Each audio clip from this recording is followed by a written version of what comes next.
नमस्कार, आप देख रहे हैं न्यूज 18 इंडिया पर कच्चा चिट्ठा। मैं हूं आपके साथ प्रीति रघुनंदन। राष्ट्रपति व्लादिमीर पुतिन की सारी कोशिशों का अब तक नतीजा है नील बटा सन्नाटा। मतलब ये कि 3 महीनों की जंग में अब तक पुतिन ने जितनी भी स्ट्रैटेजी बनाई, उन सब का निचोड़ आज तक कुछ नहीं निकला है। और तो और अब जेलेंस्की पहले से ज्यादा मजबूत होने वाले हैं। अमेरिका जेलेंस्की को वो हथियार देने जा रहा है जिसके आगे रूस का टिकना मुश्किल हो जाएगा। लेकिन बड़ा खतरा जिनपिंग से भी है, जिन्होंने दुनिया के सबसे अमीर शख्स को एक नए तरह के युद्ध में बर्बाद करने की धमकी दे डाली है। लेकिन सबसे पहले बात उस नए हथियार की जो जेलेंस्की के लिए ट्रंप कार्ड साबित हो सकता है। वो न सिर्फ अपनी जमीन पर रूस को धूल चटाएंगे, बल्कि कीव में बैठे बैठे रूस के अंदर भी हमला कर पाएंगे।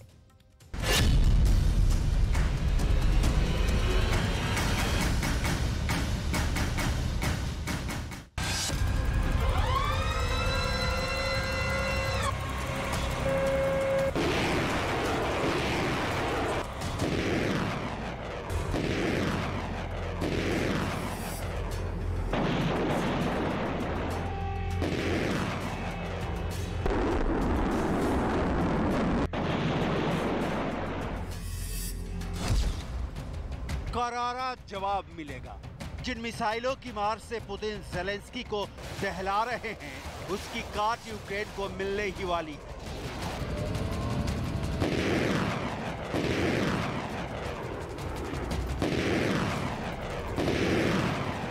जेलेंस्की का जवाब ऐसा होगा जो रूस के सैनिकों के छक्के छुड़ा देगा।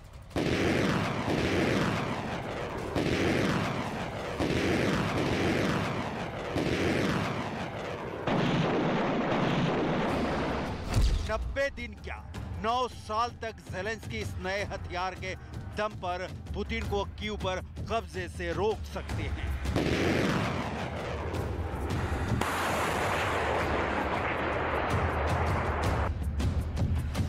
आज जो खार्किव में तबाही का मंजर है, आज जो मारियोपोल में बर्बादी की कहानी है, आज जो लुहांस्क और डोनेस्क में आसमान से आग बरस रही है, सबका बदला लेंगे जेलेंस्की।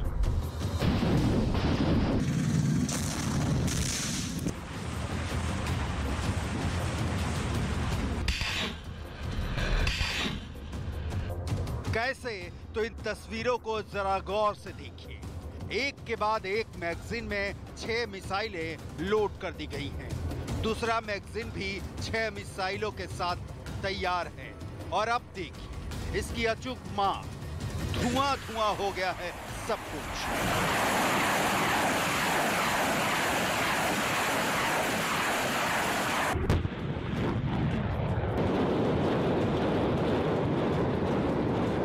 आप सोच रहे होंगे कि ये कौन सा हथियार है जो जेलेंस्की के हाथ आने वाला है, जो पुतिन के जीत के ख्वाहिश को अधूरे सुनेपन में सुला देगा। तो जवाब जान लीजिए, यह मल्टीपल रॉकेट लॉन्चर सिस्टम है, जिसे यूक्रेन को देने पर अमेरिका अगले हफ्ते फाइनल मुहर लगाने वाला है।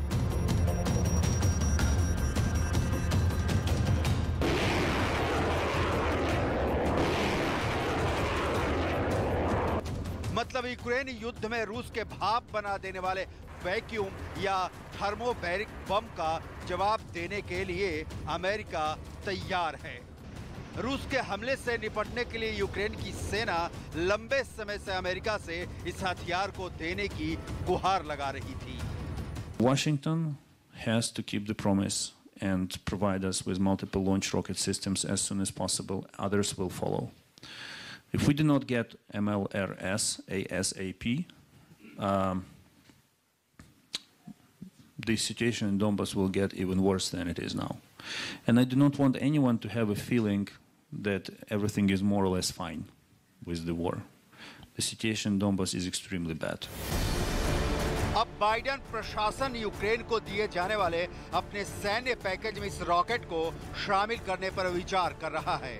अमेरिका के बने ये रॉकेट सिस्टम कई 100 किलोमीटर तक रॉकेट की बारिश करने में सक्षम है।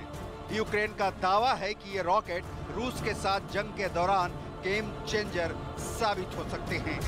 इन रॉकेट की मारक क्षमता यूक्रेन के पास मौजूद सभी हथियारों में सबसे ज्यादा है।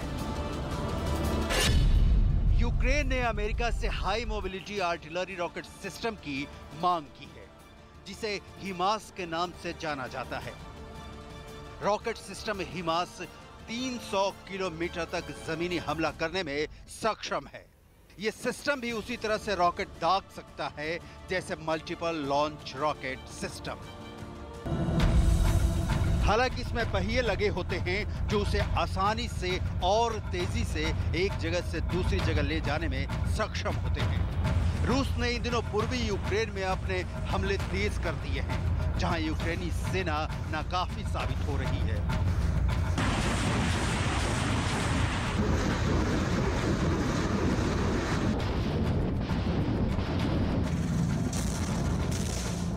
बाइडेन प्रशासन इस बात से हिचक रहा है कि यूक्रेन की सेना इन रॉकेट का इस्तेमाल रूस की सीमा के अंदर हमले करने के लिए कर सकती है। इसी को देखते हुए अमेरिका में कई दौर की बैठकें हुई हैं। दूसरी ओर अमेरिका को डर सता रहा है कि अगर यूक्रेन को भारी हथियार दिए गए तो रूस इसे उकसावे की कार्रवाई मान सकता है।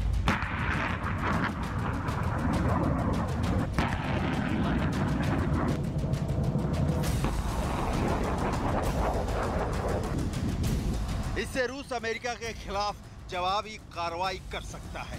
दूसरी ओर रूस ने खुल्लम खुल्ला चेतावनी दी है कि अगर उनकी जमीन को खतरा आया तो उससे जंग का दायरा बढ़ जाएगा। मतलब सीधा और साफ है, जो युद्ध रूस बनाम यूक्रेन है वो रूस बनाम नेटो हो जाएगा।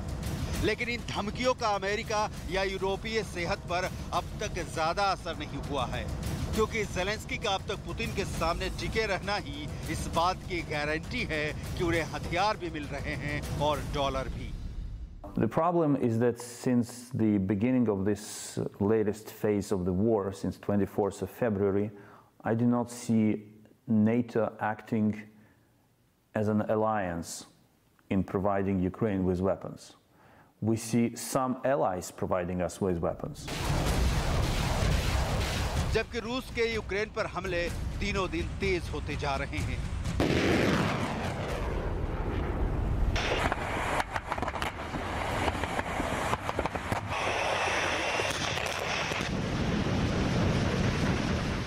रूस ने अब पहले से ही तबाह खार्किव को खाक में पहुंचाना शुरू कर दिया है। रूस की मिसाइलें खार्किव में बर्बादी की नई कहानी लिख रही हैं। रूस ये हमले मल्टीपल रॉकेट लॉन्चर सिस्टम से ही कर रहा है।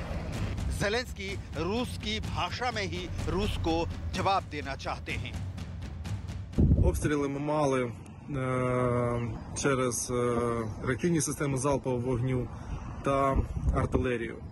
Це свідчить про те, що ворог знову підступно б'є по цивільному населенню, підступно тероризує його. Тому я прошу ще раз, без нагальних потреб не знаходитися на вулицях, дослухатися до сигналів протиповітряної тривоги та небезпеки, перебувати під час таких сигналів в укриттях. खार्किव की सबसे ताजा तस्वीरें देखकर आप हिल जाएंगे। पुतिन जिसे लिमिटेड मिलिट्री ऑपरेशन मान रहे हैं, वो कैसे फुल फ्लेज जंग में तब्दील हो चुकी है और कैसे सिर्फ न यूक्रेन के सैनिकों को मार रही है, बल्कि यूक्रेन के आम आदमी की जान पर भी 24/7 खतरा मंडरा रहा है। По селі, як веером, взад вперед, і сидиш, і чекаєш, невже прилетить. От. І прилітає. І прилітає. Прилітає по всьому селі.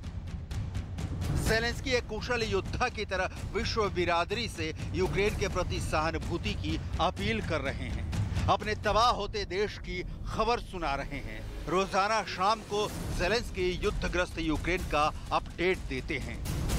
Сьогодні знову окупантами був обстріляний Харків. На цей час в переліку загиблих 9 людей, 19 поранено. Усі мирні мешканці, вбиті, дитина, 5 місяців і батько. Мати в тяжкому стані. Серед поранених в Харкові також дівчинка 9 років.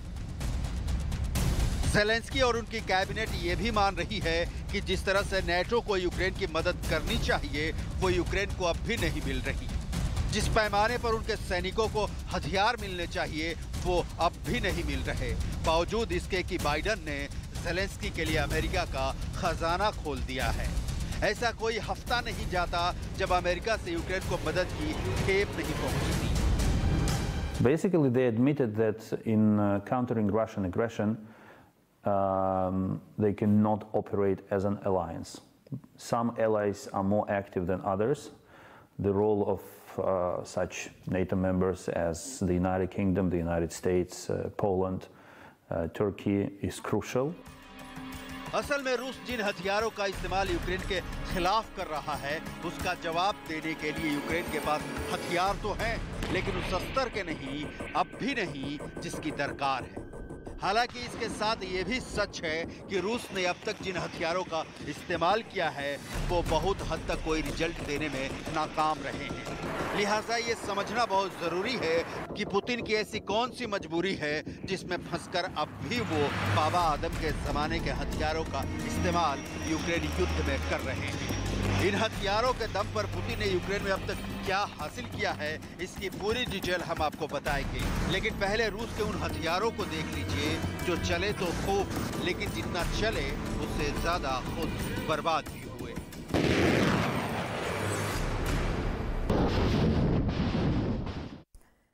ऐसा माना जा रहा है कि पुतिन ने यूक्रेन युद्ध में अब तक जो भी हथियार उतारे वो या तो फेल हो गए या ज़ेलेंस्की की सेना ने उसे तबाह कर दिया।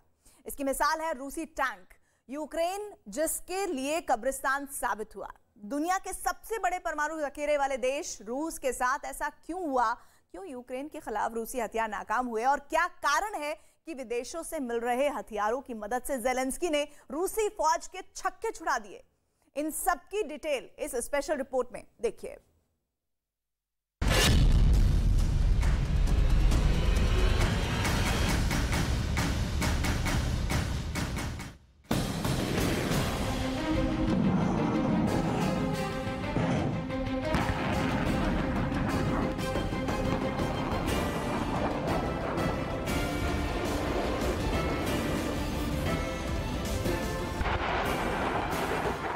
रूस के पास हथियारों का विशाल जखीरा है।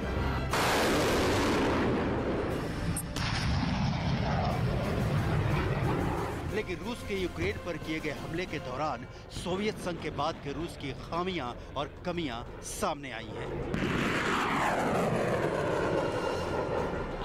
सोवियत संघ का दौर पारंपरिक हथियारों और पारंपरिक युद्धों का दौर था।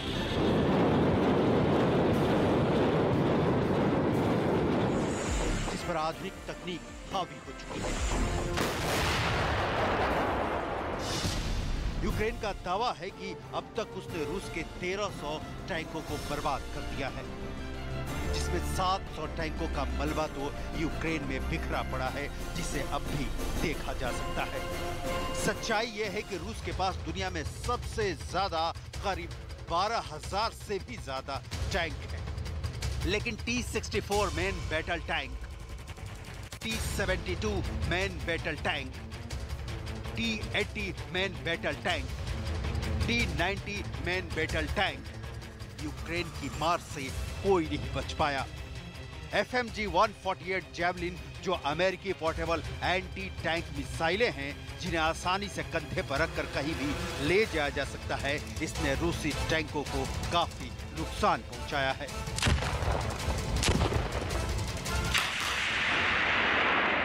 यूक्रेन की कई सड़कों पर रूसी टैंकों के कब्रिस्तान मौजूद हैं।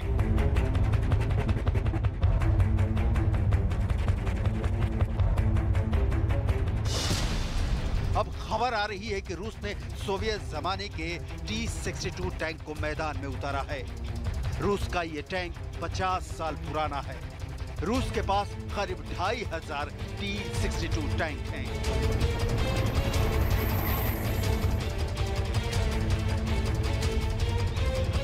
एक्सपर्ट ये सवाल पूछ रहे हैं कि क्या पुतिन के हथियारों का जखीरा खत्म हो गया है?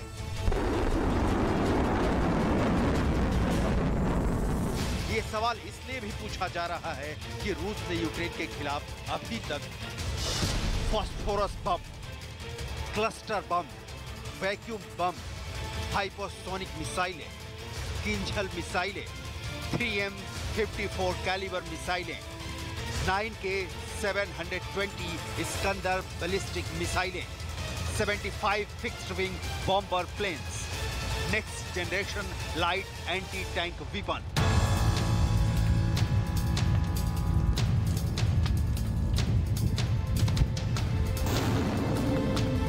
सब इस्तेमाल कर लिए, लेकिन यूक्रेन पर जहां तक कब्जे की बात है तो जिस खार्किव पर रूस विजय की बात करता है वहां अब भी युद्ध जारी है।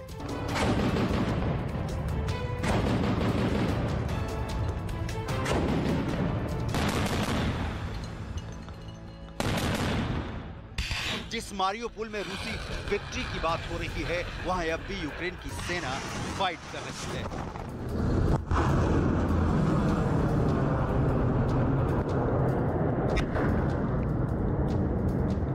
जिस लुहांस्क में पुतिन के परचम फहराने की बात है वहां अब भी संग्राम छिड़ा हुआ है।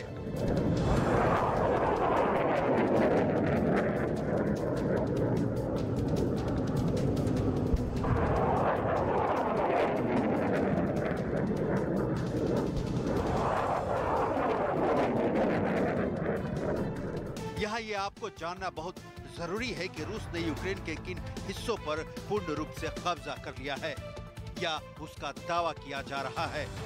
Crimea, Donetsk, Luhansk, Mariupol, Kharkiv, Donbas, Odesa.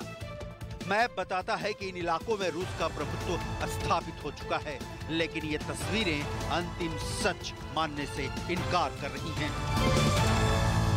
Розслаблятися, повірте, дуже зарано. Наші Збройні сили знають свою справу, женуть ворога, однак у нас ідуть запеклі бої на півночі та на північно-східному напрямку.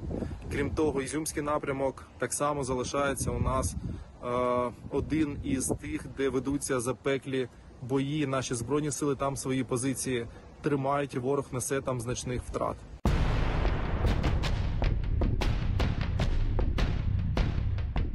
यानी रूस यूक्रेन युद्ध में मनमर्जी का कुछ भी अब तक तो हासिल नहीं कर सका है। एक भ्रम की तरह उसके सैनिक यूक्रेन के जिस हिस्से पर कब्जे का नक्शा दिखाते हैं, दूसरे दिन पता चलता है वहां भी लड़ाई फिर से शुरू हो गई है।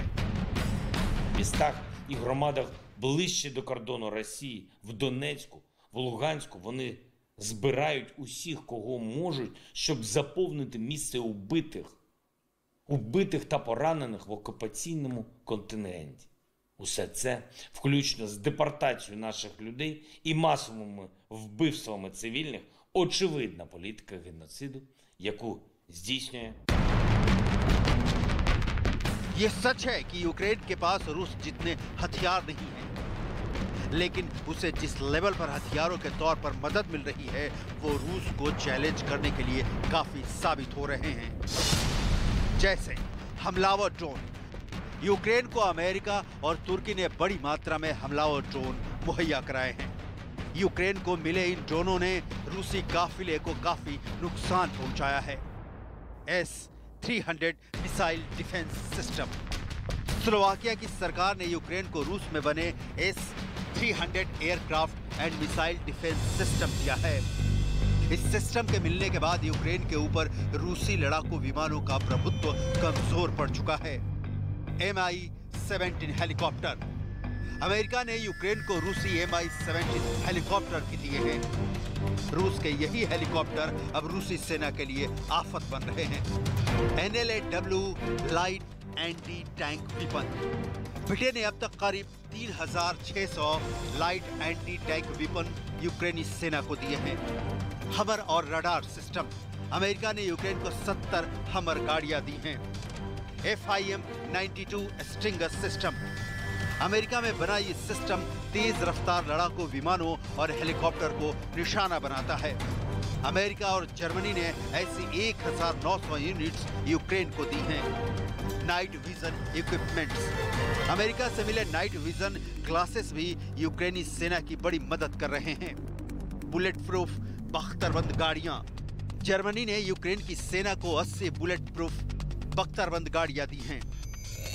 नीदरलैंड्स ने यूक्रेन को 400 एंटी टैंक वेपन दिए हैं।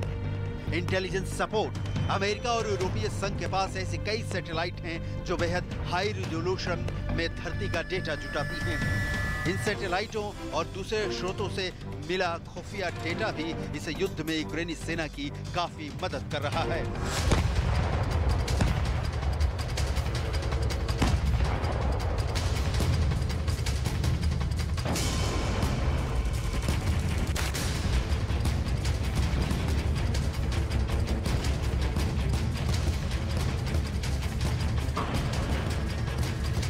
मतलब कायदे से देखें तो पुतिन की यूक्रेन के खिलाफ वॉर स्ट्रेटजी अब तक तो बिल्कुल नाकाम साबित हुई है। उनके खुफिया विभाग का युद्ध को चंद दिनों में खत्म करने की बात हो, उनके हथियारों का प्रदर्शन हो, उनके काले सागर में एक छत्र राज करने वाली बात हो या जमीन पर उनके सैनिकों का प्रदर्शन हो, पुतिन को सबने निराश किया है। अब आलम यह है कि यूक्रेन की जनता खुशहाल जिंदगी जीना चाहती है, लेकिन रूस के गोले उनकी जिंदगी पर ग्रहण बनकर छाए हुए हैं। I must survive. I don't think about those shellings, bombings, explosions, and so on and so forth. I just have to, or even must survive.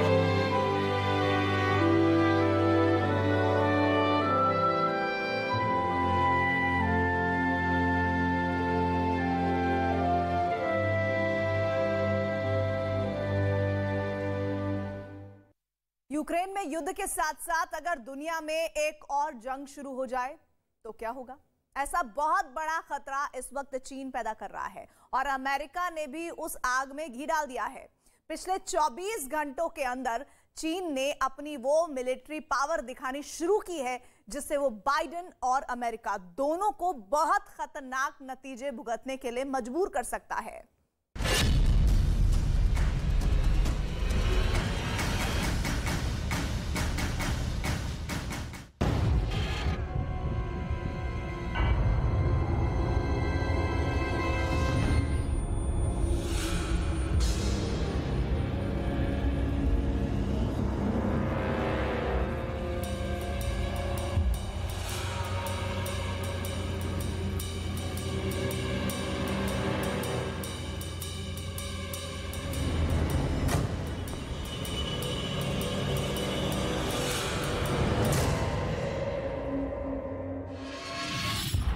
पहला टेक ऑफ,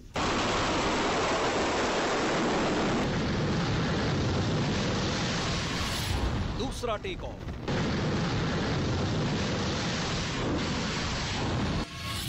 तीसरा टेक ऑफ,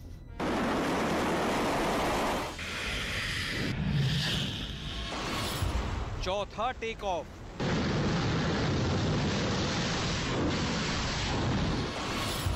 और पांचवा टेक ऑफ।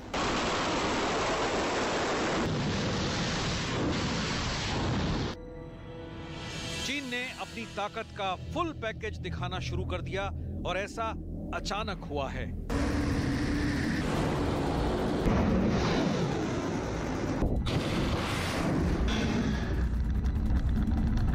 चीन की फौज ने समंदर के ऊपर भी अपनी ताकत दिखाई, समंदर की सतह पर भी अपना दम दिखाया,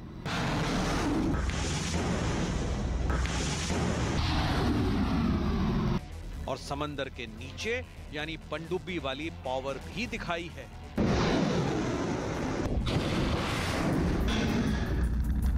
जैसे ही अमेरिका के राष्ट्रपति जो बाइडेन ने चीन को ललकारा, शी जिनपिंग ने एक और युद्धाभ्यास से उसका जवाब दे दिया।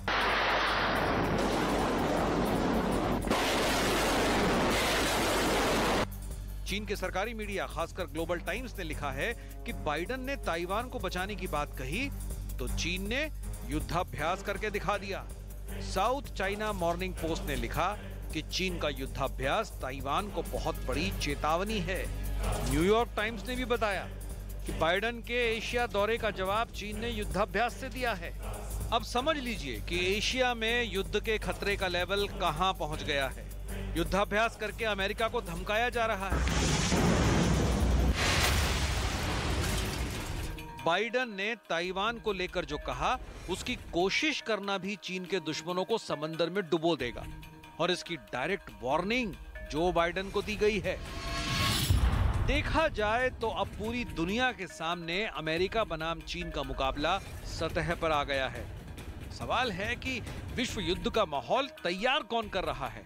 क्या यूक्रेन में युद्ध के दौरान ही एशिया में अब एक नई जंग होने जा रही है? पूर्वी चीन सागर, दक्षिण चीन सागर और ताइवान के आसपास से जो खबरें मिल रही हैं, वो अमेरिका के लिए फिक्र करने वाली बात है। चीन ने ये कदम इसलिए उठाए क्योंकि बाइडन ने 2 दिन के अंदर चीन को 2 बार आगाह किया कि वो ताइवान पर कब्जा करने की सोचे भी नहीं तो अमेरिका ताइवान की हिफाजत करने के लिए अपनी सेना वहां जरूर भेजेगा। पहले बहुत गौर से देखिए कि 23 मई को बाइडन से क्या पूछा गया और उन्होंने जवाब क्या दिया। Are you willing to get involved militarily to defend Taiwan if it comes to that? Yes. You are.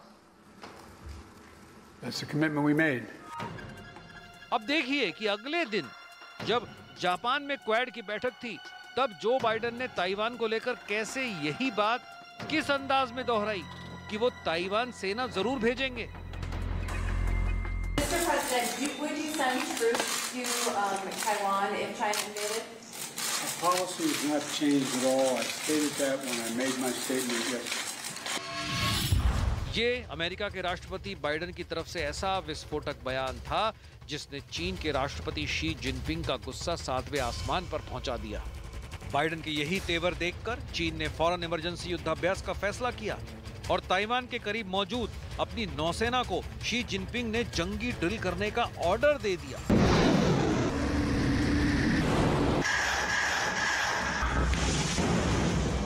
अब चीन ने अमेरिका को नजर में रखते हुए अपने तमाम जंगी जहाजों को वो हर हथियार आजमाने के लिए कहा जिसका इस्तेमाल वो अमेरिका के खिलाफ कर सकता है। ये जिनपिंग की तरफ से खुल्लम खुल्ला युद्ध का ऑफर है। सवाल है कि क्या इसे बाइडन भी उसी जोश के साथ देखेंगे या फिर समझदारी वाला फैसला लेंगे।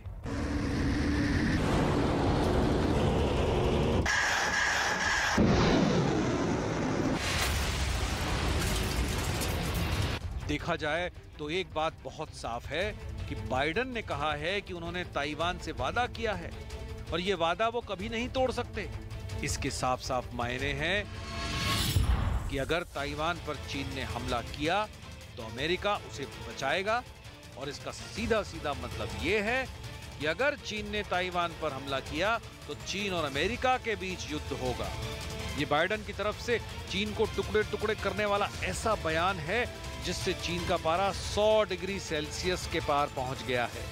बाइडन ने चीन को 440 वोल्ट का बहुत बड़ा झटका दिया है और इससे जिनपिंग बहुत ज्यादा गुस्से में है। 实现以台制华的图谋，这完全是痴心妄想。我们正告美方一些人，在台湾问题上切香肠，一定会切到自己的手。中国人民解放军严阵以待，将采取一切必要措施，粉碎任何形式的台独分裂图谋，坚定捍卫国家主权和领土完整。 ताइवान पर चीन को धमकी यानी चाइनीज नेवी को धमकी है। ताइवान पर किसी भी ऑपरेशन के लिए चीन को अपनी नौसेना का ही इस्तेमाल करना होगा। दिलचस्प बात यह है कि जब बाइडन ने चीन की नौसेना को कम आंका और उसे धमकाया, तब बाइडन ने अमेरिका के 7वें बेड़े को भी प्रशांत महासागर में एक मिशन पर भेज दिया था। यानी अमेरिका भी समंदर में चीन को बहुत मजबूती के साथ चैलेंज कर रहा है। क्या इसका मतलब यह है कि बहुत ही खतरनाक युद्ध का स्टेज सज चुका है?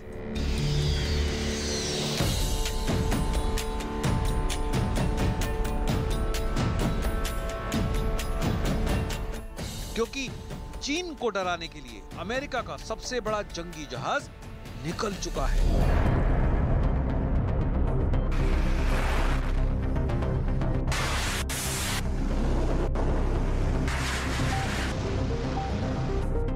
आसमान की तरफ बढ़ते इन लड़ाकू विमानों का निशाना जाहिर है अमेरिका का सबसे बड़ा दुश्मन होगा।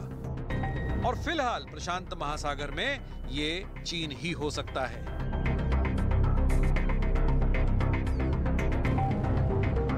चीन के युद्धाभ्यास की खबर आने के बाद ऐसा नहीं कि अमेरिका खामोश बैठा है। अमेरिका ने भी फिर वही बात दोहराई है जो बाइडेन ने ताइवान को लेकर कही थी। On Taiwan, our approach has been consistent across decades and administrations. As the President has said, our policy has not changed. The United States remains committed to our One China policy, which is guided by the Taiwan Relations Act, the 3 joint communiques, the 6 assurances. We oppose any unilateral changes to the status quo from either side. We do not support Taiwan independence, and we expect cross-strait differences to be resolved by peaceful means. America इस वक्त चीन के खिलाफ नरम रुख वाला खतरा नहीं उठा सकता। ऐसा वो यूक्रेन में रूस को लेकर देख चुका है। इसमें कोई शक नहीं कि अमेरिका का ये आक्रामक रवैया देखकर बीजिंग में बैठे जिनपिंग भी हैरान परेशान हैं और उन्होंने अपनी फोर्स को भी एक्टिव कर दिया है। लेकिन सवाल है कि दुनिया की 2 बड़ी पावर के एयरक्राफ्ट कैरियर जब आसपास घूम रहे होंगे तो जंग के अलावा क्या समाधान हो सकता है। 国国务院在涉台政策的表述上自相矛盾，暴露出来的心机可以说是司马昭之心，路人皆知。一段时间以来，美方不断虚化、掏空一个中国原则，妄图采用切香肠的方式实现以台制华的图谋，这完全是痴心妄想。 युद्धाभ्यास करते हुए भी चीन बार बार अमेरिका से कह रहा है कि वो वन चाइना वाली पॉलिसी पर बना रहे, नहीं तो नतीजे बुरे होंगे। यानी धमकी चीन से भी आ रही है। लेकिन क्वाड की बैठक के बाद कैरियर वाली फोर्स दिखाकर बाइडेन का आत्मविश्वास चरम पर पहुंच चुका है। बाइडेन की बात साबित करती है कि अमेरिका ने सीधा सीधा एक चीन वाले सिद्धांत को डस्टबिन में डाल दिया है। बाइडेन की ये बात साफ साफ बता रही है कि ताइवान को अमेरिका चीन का हिस्सा नहीं मानता है। बाइडेन के रुख के पीछे सबसे बड़ी वजह अमेरिका की नौसेना की ताकत है, जो दुनिया की सबसे मजबूत नेवी मानी जाती है, जिसकी रेंज और डिप्लॉयमेंट के आगे न रूस ठहरता है न ही चीन, जबकि चीन के पास अब अमेरिका से ज्यादा जंगी जहाज हैं। ऐसा क्या है जो अमेरिकी नौसेना को चीन के लिए खतरनाक बनाता है? इसे समझने के लिए आपको अमेरिका के 7वें बेड़े के बारे में हम बताते हैं, जो इस वक्त पैसिफिक ओशियन में सक्रिय हो चुका है। ये है अमेरिका का aircraft carrier USS Ronald Reagan. ये चीन के 2 एयरक्राफ्ट कैरियर को मिलाकर भी उनसे 2 गुना ज्यादा ताकत रखता है। ये प्रशांत महासागर में अमेरिका का कमांड शिप कहा जा सकता है। ये अमेरिका के 7वें बेड़े का वो जहाज है जो हमेशा जापान में तैनात रहता है। ये तैरता हुआ एयरबेस इस वक्त एक नए मिशन पर है। ये जहाज, इसका बेड़ा और प्रशांत महासागर में मौजूद अमेरिकी नौसेना की असली ताकत क्या है और चीन को उससे कितना खतरा है, ये बात शी जिनपिंग का ब्लड प्रेशर बढ़ा सकती है।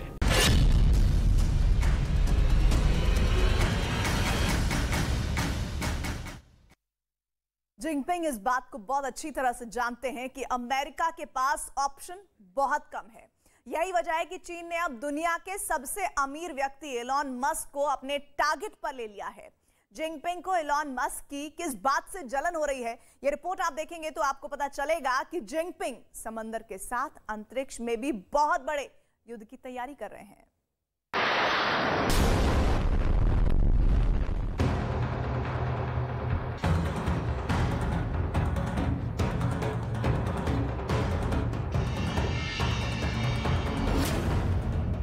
शी जिनपिंग न सिर्फ समंदर में लड़ेंगे, जिनपिंग न सिर्फ जमीन पर लड़ेंगे,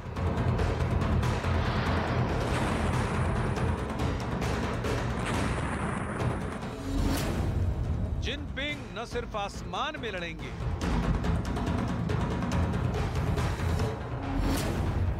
जिनपिंग अब स्पेस में भी युद्ध भड़काने की शुरुआत करने जा रहे हैं।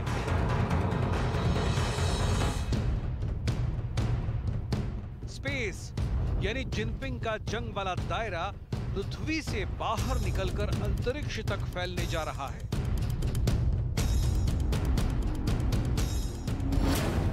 और उनके टारगेट पर है दुनिया के सबसे अमीर व्यक्तियों में से एक इलॉन मस्क। शी जिनपिंग क्या करना चाहते हैं? जिनपिंग का इरादा है क्या?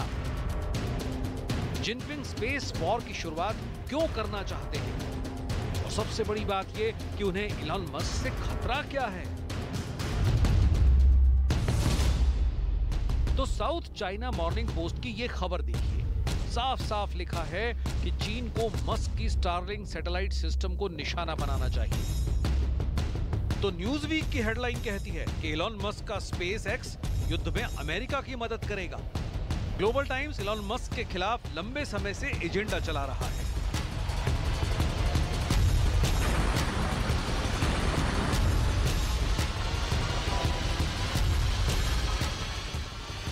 स्टारलिंक के बारे में जानने से पहले ये बात समझना बहुत जरूरी है कि शी जिनपिंग अब एलन मस्क की सैटेलाइट स्टारलिंक के नेटवर्क से घबराने लगे हैं और इसलिए वो स्टारलिंक के नेटवर्क को तबाह करने के लिए नए तरीके खोज रहे हैं। चीन को डर है कि ये सैटेलाइट नेटवर्क सिस्टम युद्ध के दौरान अमेरिका को सेना की मदद कर सकता है।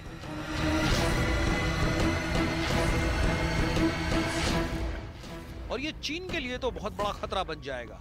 अब चीन सैटेलाइट को खत्म करने के लिए क्या तरीका अपनाएगा? तो जवाब है कि वो एंटी सैटेलाइट मिसाइल से एलन मस्क के सैटेलाइट नेटवर्क को तबाह कर सकता है। साउथ चाइना मॉर्निंग पोस्ट के मुताबिक Beijing institute of tracking and telecommunications और चीन की डिफेंस इंडस्ट्री इलॉन मस्क के स्टारलिंक सैटेलाइट नेटवर्क को नाकाम करने के तरीके तलाश रही है।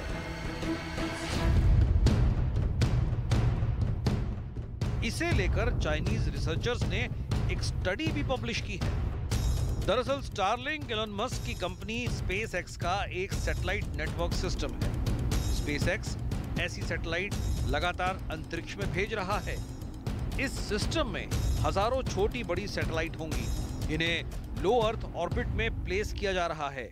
ये सैटेलाइट इंटरनेट की सुविधा देती हैं। अब चीन को खतरा है कि ये सैटेलाइट सिस्टम अमेरिकी सेना की मदद कर सकता है, क्योंकि स्टारलिंक अमेरिकी ड्रोन और स्टेल्थ फाइटर जेट्स की डेटा ट्रांसमिशन स्पीड को 100 गुना तक बढ़ा सकता है। अमेरिका के F-35 जैसे स्टेल्थ फाइटर इस सैटेलाइट की मदद से अपने ऑपरेशन को बहुत बेहतर तरीके से पूरा करेंगे। वो अपने टारगेट्स को और सटीक तरीके से तबाह कर पाएंगे।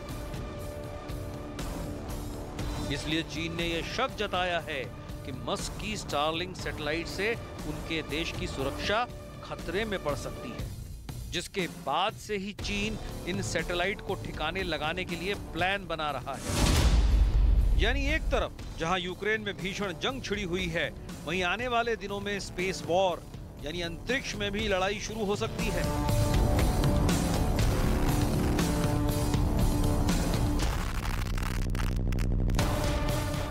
चीन से खतरा बड़ा है क्योंकि उसका टारगेट अब पृथ्वी से निकलकर बाहर सेट हो रहा है। चीन अब स्टारलिंक प्रोजेक्ट को तबाह करने की योजना बना रहा है ताकि स्टारलिंक की जितनी भी सैटेलाइट अंतरिक्ष में मौजूद हैं, वो काम करना बंद कर दें।